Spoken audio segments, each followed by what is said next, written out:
الشيطان الرجيم. Ya, Mu'adz, maukah engkau aku ajarkan satu doa yang kalau engkau baca itu, engkau punya utang, terjebak dalam satu kondisi, ya, walaupun sebesar gunung Uhud, Allah akan melapangkannya. Ya, teman-teman yang pernah umrah, pernah haji, tahulah seperti apa gunung Uhud itu. Ya, panjangnya luar biasa dan seterusnya. Itu ilustrasi. Ya, bukan berarti harus segunung Uhud begitu. Gambarannya sebanyak apapun, kalau benar-benar kita terkoneksi dengan Allah. Bukankah Allah Maha Kaya, Maha segalanya, yang mudah mengangkat, mudah menurunkan, mudah memberi, mudah juga menghilangkan sesuatu, mengangkat yang baik, memberi yang baik, menghilangkan yang buruk, itu kan? Dan seterusnya. Maka Mu'adz tentu mengiyakan, dan Nabi kemudian sallallahu alaihi wasallam memberikan petunjuk doanya, itu kan? Maka beliau memulai dengan Allahumma, itu kan? Kalau kita baca ayatnya kan kulillahumma, ya. Nah, kita bisa bacakan langsung potong dari kata Allahumma-nya berdasarkan pengajaran dari Nabi sallallahu alaihi wasallam kepada Mu'adz bin Jabal. Itu bisa dicek di hadisnya. Allahumma malikal mulki. Coba buka mushafnya, ya. Buka mushafnya. Teman-teman buka mushaf ini, mushaf masing-masing di rumah, cari Quran surah ketiga Ali Imran ayat 26. Kan kata kulnya di situ, kalau kita baca Quran harus dibaca semuanya. Kulillahumma. Tapi kul itu kan katakan, ya, perintah Allah kepada Rasulullah. Nah, kita bisa dalam konteks berdoa, kita bisa langsung bacakan dari Allahumma-nya. Allahumma malikal mulki. Saya ulang, ya. Allahumma malikal mulki. Tu'til mulka man tasha' wa tanzi'ul mulka mimman tasha' wa tu'izzu man tasha' wa tudhillu man tasha' biyadikal khair innaka 'ala kulli syai'in qadir. Jadi dimulainya dari Allahumma-nya sampai ke ujung ayatnya. Sudah? Dah, ya. Kemudian teruskan Rahmanad dunya, Rahmanad dunya. Saya tulis, ya, teman-teman bisa screenshot, ya. Rahmanad dunya wal akhirah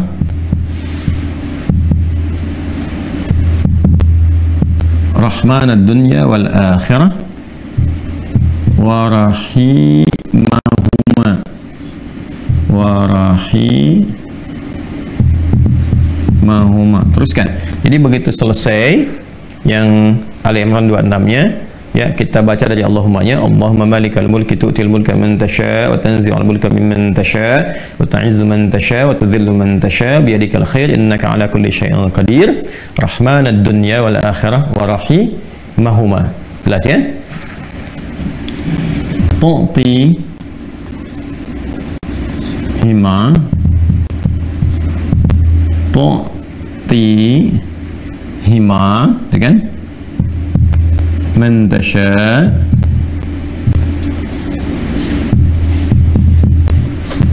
dah, wa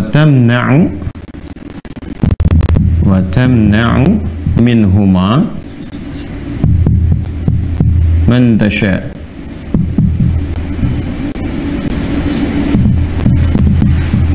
Dah? Sudah? Rahmanad dunya wal akhirah wa rahimahuma. Asalnya ya Rahman, ya Rahmanad dunya wal akhirah. Karena kita ingin cepat. Biasanya kan orang memohon tuh kalau punya hutang pengen cepat dilepaskan, kan? Maka caranya biasanya dilepaskan huruf ya-nya dan menunjukkan ini fathah untuk menunjukkan ada ya sebelumnya. Asalnya ya Rahmanad dunya wal akhirah. Kita percepat supaya kita minta sesuatu dipercepat. Rahmanad dunya wal akhirah wa rahimahuma tu'tihima man tasha' wa tamna'u minhuma, ya kan? Man tasha'. Allahumma malikal mulki tu'til mulka man tasha'. Ya Allah yang menggenggam segenap kekuasaan, Engkau memberikan kekuasaan pada siapa yang Engkau kehendaki. Wa tanzi'ul mulka mimman tasha', dan juga mencabut, mengambil kekuasaan dari siapa yang Engkau kehendaki. Wa tu'izzu man tasha', Engkau mengagungkan, mengangkat siapa yang Engkau kehendaki. Wa tudhillu man tasha', dan Engkau bahkan merendahkan di antara makhlukmu yang Engkau kehendaki sesuai dengan hukum-hukummu. Biyadikal khair, segala ketetapan kebaikan dan segala kemuliaan ada dalam ketetapanmu. Innaka 'ala kulli syai'in qadir, hanya Engkau yang paling kuasa untuk menetapkan segala hal. Rahmanad dunya wal akhirah, ya Allah yang maha pengasih, yang sempurna kasihnya dalam urusan dunia dan akhirat. Wa rahimahuma, dan sempurna kasih sayangnya dalam segala urusan dunia dan akhirat. Tu'tihi man tasha', Engkau memberi siapapun baik di langit ataupun di bumi, kepada siapa yang kau kehendaki. Wa tamna'u minhum man tasya', engkau pun bisa mencegah apapun terjadi bagi siapapun makhlukmu di langit ataupun di bumi. Jadi kita mengambil dua hal nih, yang baik Allah kasih, dari yang buruk-buruk dicegah, gitu kan? Kemudian ini yang paling indah, aghnini bi rahmatika, ya Allah lapangkan aku. Aghni itu dari kata ghina, aghna yughni, aghni asal katanya dari kata ghina, sesuatu yang lapang dari segi harta, kayakan. Kadang diambil majas untuk mengayakan hati. Di sini maksudnya ke materi. Kayakan aku ya Allah, berikan aku kecukupan yang melapangkan aku, ya kan, dari urusan-urusanku. Maksudnya ini terkait hutang. Bi rahmatika, dengan rahmatmu. Ya, ini bahasanya indah sekali, ini balaghahnya tinggi banget ya. Ya, kalau kita ambil ke bahasa kita kan begini. Ya Allah, yang paling sayangkan engkau, yang paling punya kan engkau, yang menguasai dunia dan akhirat kan engkau, yang memiliki kebaikan kan engkau, yang mencegah dari segala yang sulit pun kan engkau, yang punya solusi semuanya engkau. Maka dengan kepasrahanku kepadamu dan pengakuanku atas semua rahmat dan kekuasaan keagungan yang engkau miliki, aku memohon dengan rahmatmu, dengan kasihmu, hanya engkau yang sayang ya Allah, yang bisa menyelesaikan urusanku ya, dan dengan rahmatmu aku mohon yang bisa melapangkan keadaan hartaku untuk melunasi utang-utangku. Kalau aku memohon kepadamu saja dengan segala kasih sayangmu, kepada sifat sayangmu, ya kan? Kalau aku memohon dengan segala sayangmu belum kau kabulkan, maka kepada siapa lagi aku mesti mohon? Sedangkan kau yang paling sayang kepadaku. Kalau yang paling sayang saya tidak memberi, lantas kepada siapa saja? Ya, kepada siapa lagi aku mesti memohon? Maka aku mohon ya Allah, lapangkan keadaan diriku dengan sayangmu itu, sehingga aku tidak memohon dan meminta lagi kepada selainmu. Ini, ya, aghnini bi rahmatika an rahmatin man siwak. Ya Allah, semua orang sudah mengatakan nggak bisa, ini nggak mungkin, ini nggak mau, itu tidak. Maka aku memohon kepada yang paling sayang kepada aku. Kalau kepada yang paling sayang saya belum dikabulkan, lantas kepada siapa lagi aku mesti meminta? Mohon lapangkan diriku dan berikan aku kekuatan, sehingga dengan rahmatmu aku tidak meminta kepada siapapun selainmu. Ini indah banget nih kalau kita turunkan dalam bentuk pemaknaan yang balaghahnya. Ini teman-teman doanya. Ya. Setelah itu akhirnya dengan Al-Fatihah. Fatihah itu pahalanya banyak banget, kan? Di antara namanya, selain pahala itu juga ada fungsi-fungsi fadilahnya, keutamaannya. Ya, apa di antara fungsi keutamaan fadilah itu disebut juga dengan Al-Kafi, Asy-Syafi, yang mencukupkan segala hal, ya kan? Yang dengan izin Allah bisa menyembuhkan, karena intisari Quran itu ada di Al-Fatihah. Maka diakhiri dengan Al-Fatihah, kemudian setelah itu tutup dengan salawat. Tutup dengan salawat. Nah, nanti ada hadis lain yang mengajarkan kaitan antara hutang dengan memperbanyak salawat kepada Nabi Muhammad SAW. Ya, nah salawat ini juga penting teman-teman sekalian, diperbanyak di akhir ya. Jadi setelah baca tadi Quran surat Nuh, Ali Imran, ya istighfar dulu. Jadi kalau kita rumuskan kan ketemu 5 kan? Ya, dari mulai kita istighfar dulu dengan segala ketulusan, dalilnya surat Nuh itu, kemudian di surah Ali Imran kita bacakan, terus praktek doanya kita temukan. Setelah itu Al-Fatihah, setelah itu kemudian salawat kepada Nabi Sallallahu Alaihi Wasallam. Di hadis lain ada seseorang yang diajarkan oleh Nabi Sallallahu Alaihi Wasallam untuk memanfaatkan, nah ini dia, kapan waktu, di pertengahan malamnya, ya, untuk memanfaatkan pertengahan malam itu terkait dengan utang piutang juga. Nah, lalu dia berkata, apa yang harus kami lakukan ya Rasulullah? Yang perbanyak, gitu kan, ibadah kepada Allah. Lalu diajarkanlah salawat. Aku akan mengambil, kata orang itu, sepertiganya, kata Nabi, itu baik. Kemudian kalau bisa tambah, aku akan mengambil 2/3-nya, kata Nabi, kalau itu baik. Lalu kalau bisa tambah, aku akan mengambil keseluruhannya. Ketika orang itu menghidupkan sholawat di akhir-akhir malam itu, ya maka Nabi SAW langsung berkomentar, maka Allah akan mencukupkan, bahkan melebihkan apapun yang kamu rasakan, gitu ya, yang kamu hadapi. Nah, itu beberapa ulama menempatkan bab itu dalam pengentasan utang piutang.